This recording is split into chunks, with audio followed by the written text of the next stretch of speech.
Senhor esteja convosco. Ele está no meio de nós. Proclamação do Evangelho de Jesus Cristo, segundo Mateus. Glória a vós, Senhor. Naquele tempo, disse Jesus aos seus discípulos esta parábola: O reino dos céus é como a história das 10 jovens que pegaram suas lâmpadas de óleo e saíram ao encontro do noivo. 5 delas eram imprevidentes e as outras 5 eram previdentes. As imprevidentes pegaram as suas lâmpadas, mas não levaram óleo consigo. As previdentes, porém, levaram vasilhas com óleo junto com as lâmpadas. O noivo estava demorando e todas elas acabaram cochilando e dormindo. No meio da noite, ouviu-se um grito: o noivo está chegando, ide ao seu encontro. Então as 10 jovens se levantaram e prepararam as lâmpadas.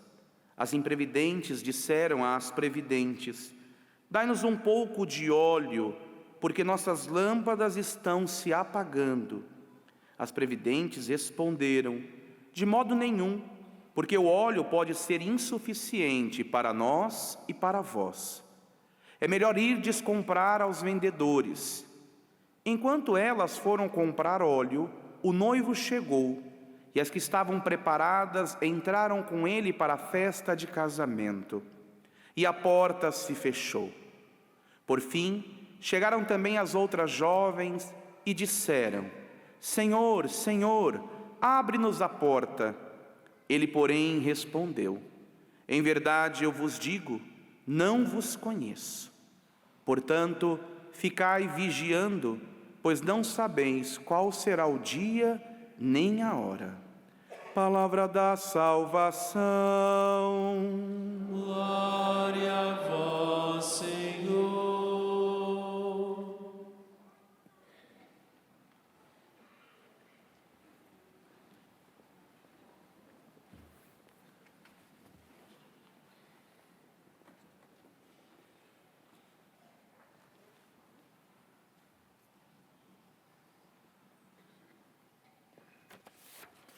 Prezado Padre Wagner, saúde o Senhor e demais concelebrantes desta manhã.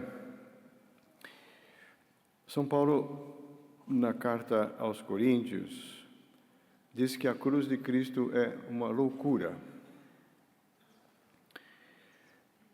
A linguagem da cruz é loucura para os que se perdem, mas para os que foram salvos, para nós, é uma força divina. Nós pregamos Cristo crucificado, escândalo para os judeus e loucura para os pagãos. No mundo romano helenístico, a crucifixão era um castigo cruel, sumamente doloroso e muito degradante, a morte na cruz. E era se aplicada aos réus procedentes das classes mais baixas da sociedade, como escravos que haviam cometido graves delitos, assim como a criminosos ou líderes de uma rebelião militar. E foi exatamente a cruz que Jesus escolheu como gênero de morte, a morte mais humilhante, a morte mais dolorosa, pela exposição. Às vezes, a pessoa pregada na cruz podia ficar não só horas, mas dias, porque era uma morte muito lenta. Essa foi a cruz que Jesus escolheu para morrer. Foi o seu modo que ele escolheu. Por que Jesus escolheu este gênero de morte? Porque ele quis deixar muito claro para todos nós a grandeza do amor que Deus nos tem. Jesus foi crucificado, morto e sepultado por nós homens e para a nossa salvação, como dizemos no credo. E, portanto, é um mistério. Nós não podemos compreender totalmente. É uma loucura. Mas nós sim podemos tentar captar o seu conteúdo. Só Cristo podia tomar sobre si os pecados de todos os homens, porque só Ele tem um amor infinitamente maior do que a maldade humana. Pagou pelos nossos pecados. E por meio da cruz, Cristo atinge a raiz do mal, a raiz do pecado. O pecado original foi um pecado, como aprendemos no catecismo, pecado de soberba e de desobediência. E Jesus escolhe a cruz porque é profundamente humilhante ser condenado junto com 2 ladrões, assassinos, e era este o plano da vontade do Pai, que ele fosse obediente até a morte e morte de cruz.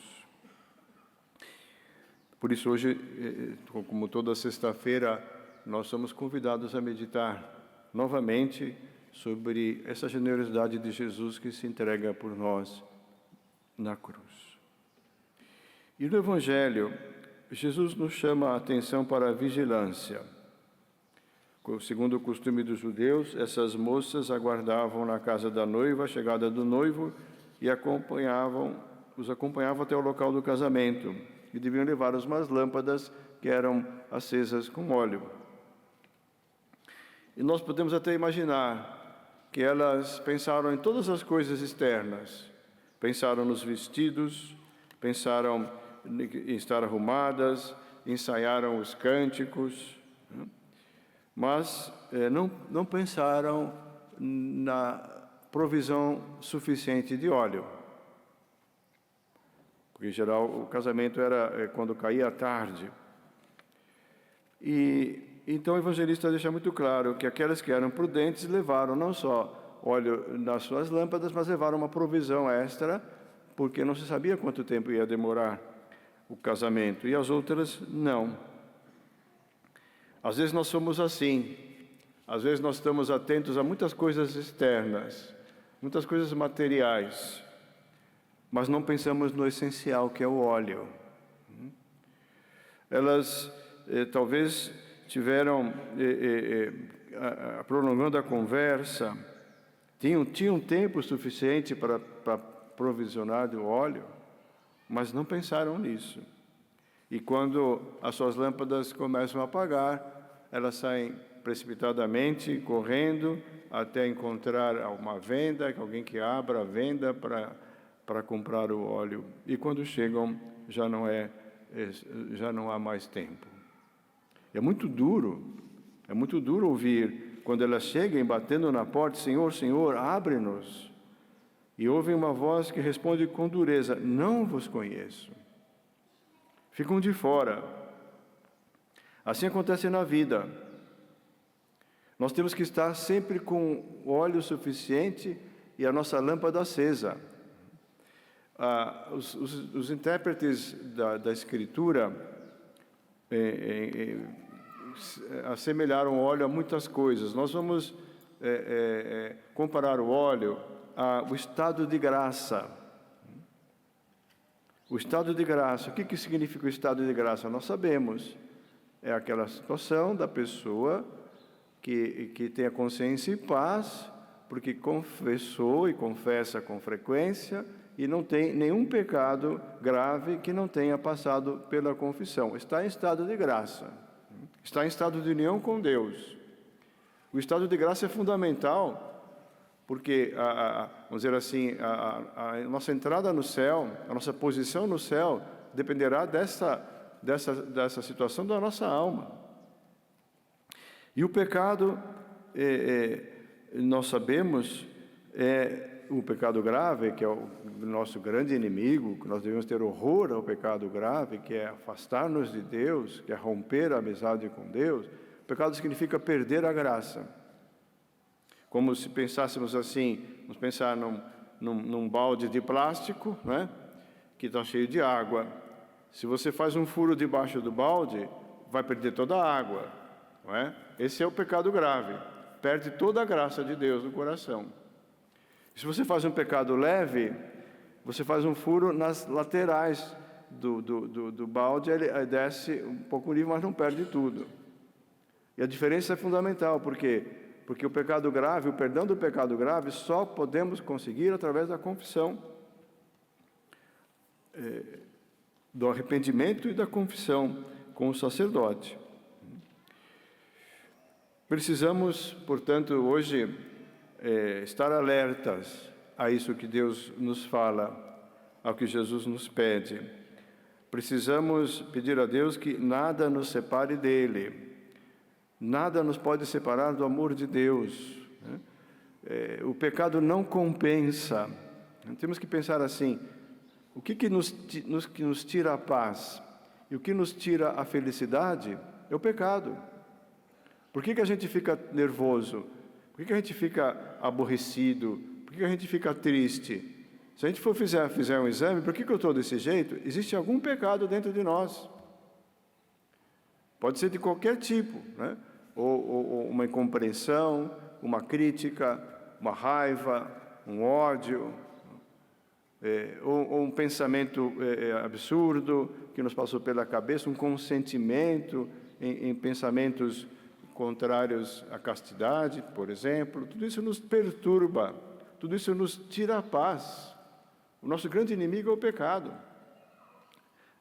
São José Maria dizia que o único mal que existe é o pecado. É o único mal. Por isso hoje, vendo a imagem de Jesus crucificado, que derrama todo o seu sangue na cruz por nós, essa loucura do amor de Deus por nós, pensemos a gravidade do pecado que exige a morte do Filho de Deus. Vamos pedir a Deus essa graça de nunca nos afastarmos dele. Claro que nós somos humanos, claro que nós somos pecadores, mas nós vamos fazer o propósito de voltar sempre. E uma pessoa que se confessa com frequência, ela fica como que protegida. A confissão é como se fosse uma vacina. Todo mundo procura vacina de tudo que é jeito já, esses últimos anos. A confissão é uma vacina contra o pecado. Quando a gente confessa, a confissão, ela nos perdoa os pecados na consciência, ela nos fortalece para não repetirmos aquelas mesmas faltas. Por isso, é muito salutar, e a Igreja tem recomendado a confissão frequente. Claro que o obrigatório é confessar uma vez por ano, mas quem quer crescer, e como nós todos estamos aqui, queremos crescer no amor de Deus, vamos nos confessar com mais frequência. O Papa Francisco confessa a cada 15 dias. Ele mesmo falou isso. Inclusive, ele disse uma coisa para nós, padres e bispos. Ele falou assim: um padre não é um bom padre se não celebra a missa todos os dias e não confessa com frequência. Ele disse o mesmo do bispo. O bispo não será um bom bispo se não celebra a missa todos os dias e não confessa com frequência. Vamos, portanto, agradecer a Deus esse óleo da graça que está no nosso coração e vamos apoiar-nos nele, nessa luta, cooperar com os dons divinos. Claro, Deus dá a graça, mas nós temos que cooperar, fazer a nossa parte, e assim nós andaremos sempre felizes, assim nós andaremos sempre seguros, assim nós seremos essas pessoas que atraem os outros, precisamente porque têm a paz de Deus, têm alegria no coração e, portanto, sabem falar daquilo que vivem, daquilo que praticam nas suas vidas. E como formadores, todos nós devemos ir na frente.